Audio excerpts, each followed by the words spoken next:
Game 7 here in Madison Square Garden. A rough one for the Knicks. And the Indiana Pacers back in the conference finals. Obviously, it was a missed opportunity last year. I mean, it definitely hurt. I'm really out for blood this time. Look. Brunson stops at a time. Launches. Oh, yeah! We're battle tested. We just find a way.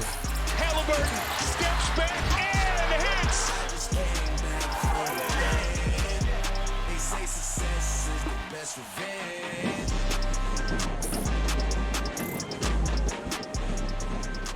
This playoff meeting between New York and Indiana, doesn't it just feel a little bit nostalgic? The Pacers and Knicks, they will meet in the conference finals for the 4th time. That's tied for the most between teams since 1971. But these two franchises, they've more shared history than you think. I love those extra little story lines, but someone who knows these teams incredibly well, they've been facing them all year. Detroit Pistons head coach J.B. Bickerstaff here. J.B., I want to see what we can glean from your Detroit Pistons matchups with these New York Knicks in order to kind of look ahead to this series. So let's focus in on Game 6, because in that first round series against the Knicks, your defense, it held Jalen Brunson to 43.6% shooting, forced 16 turnovers here. What was the key to trying to contain them?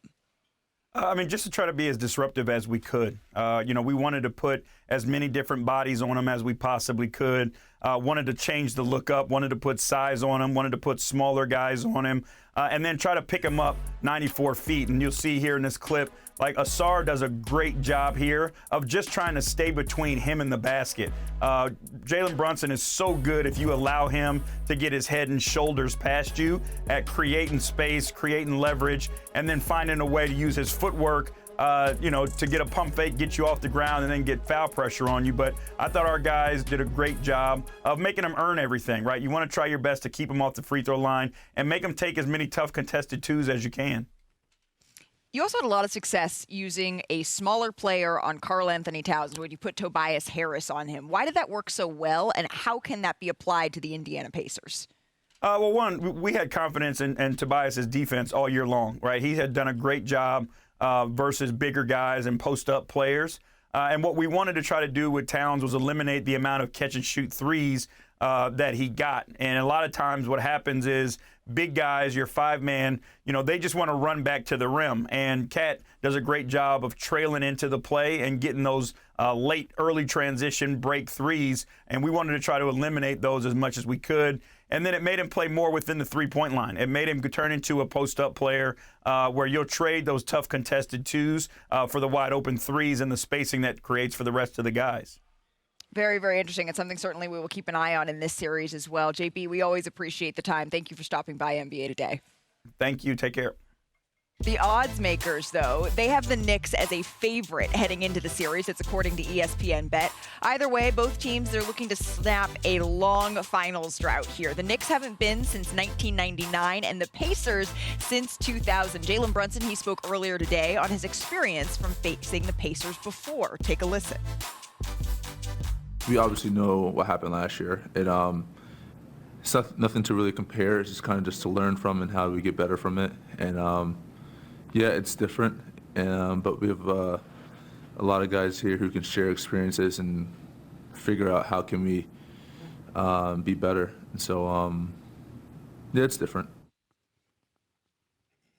Our set just improved because we swapped out Richard for Minimal work for Richard. And Andraya, I know you know this. Perk has some strong feelings about this series. He's been telling it to everyone who listens, and now he gets to share with everybody at home. What are your expectations for the Knicks and Pacers in this one? For the Knicks to dominate. Because all I've been hearing all postseason, when they played the Pistons, the Knicks better watch out. The Pistons, they go knock them off, and then what happened?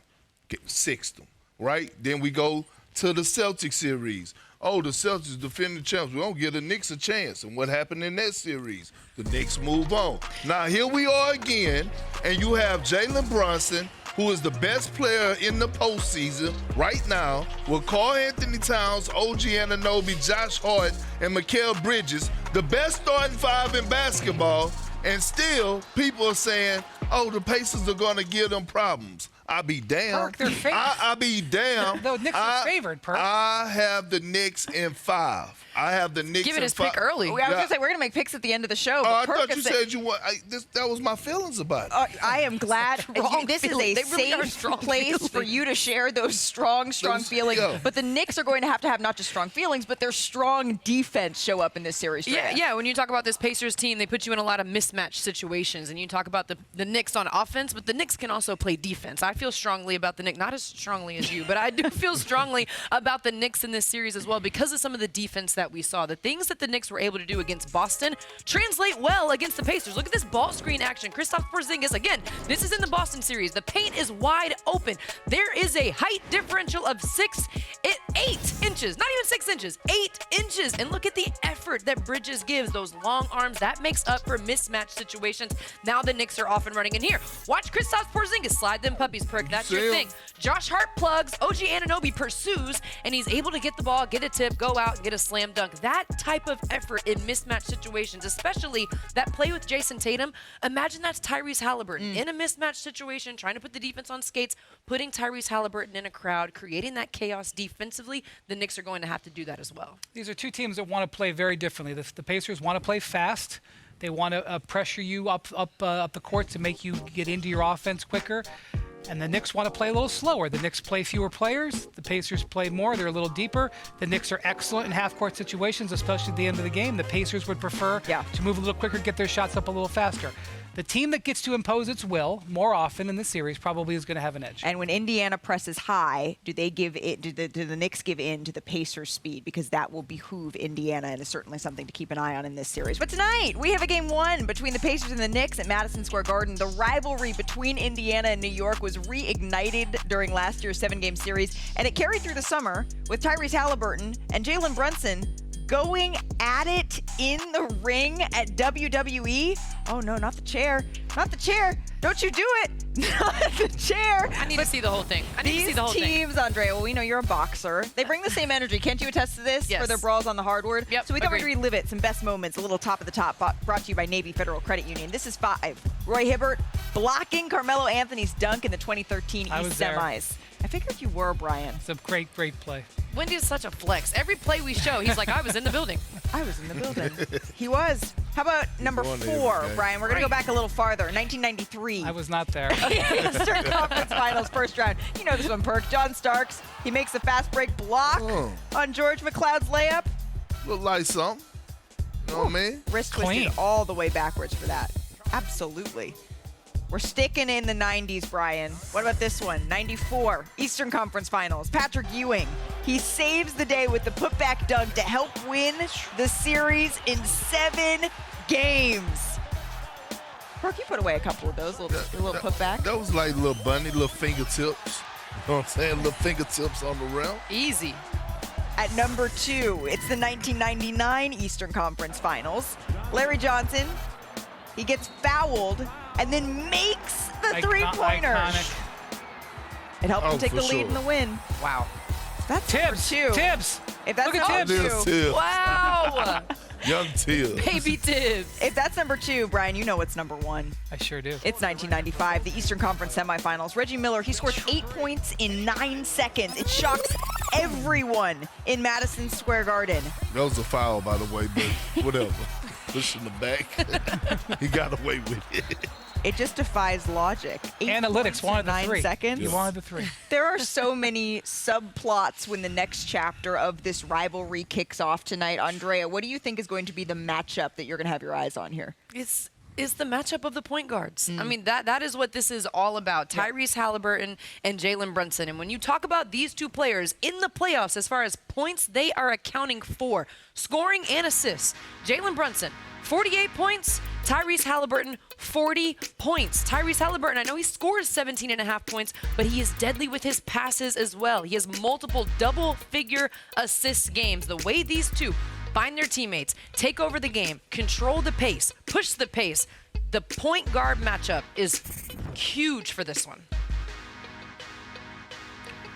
No, Haliburton is ignitable offensively, but his biggest contribute to their offense is the speed at which he gets it. He is the guy who gets them going past the heads And then obviously he's not afraid of taking the clutch shot. I'm going with the big fellas. Turner and Towns. Like, that's the matchup I'm looking at. Miles Turner has been underrated. Like, his value, he don't get talked about enough. What he done in that Cavs series on the offensive end, being able to stretch the floor, but then punishing the mismatches defensively, leading the entire postseason in block shots. Karl Anthony Towns, he is the X factor in this series. He got to come out. He got to dominate. I don't want to see Karl Anthony Towns that I saw in Game 5 picking up dumbass fouls, pouting because he wasn't getting the ball. I want to see the Karl Anthony Towns that I saw in Game 6 in Madison Square Garden, where he was out there doing his damn thing, firing up the crowd, getting the ball where he wanted it, not letting smaller guys guard him. So I'm looking at Karl Anthony Towns. They brought him here for a reason. He's the guy that's supposed to move the needle. Damn it, he's going to get it done. I got one more X factor. Last year in the series, we know that OG Anunoby got hurt. Yep. We know that Jalen Brunson got hurt. But Mitchell Robinson was also not a factor in that series. He didn't play after Game 1. He ended up having to have surgery. He was a huge difference maker in the last round against the Celtics. Yep. The Celtics basically fouled him and tried to get him off the floor. His offensive rebounding is transformational for their offense. And he switched a lot, too. He was so important for them. I want to see, guys, do the Pacers foul? Do they hack a Mitch to try to force him off the floor like the Celtics did? Guess what? It don't matter if they do, because Tom Thibodeau is not going to take him off the floor. Tom Thibodeau trusts Mitchell Robinson to make those free throws, and he got the trust. He said, you know what? I know you can make them. And we saw as the series kept going, Big Mitch started knocking them down.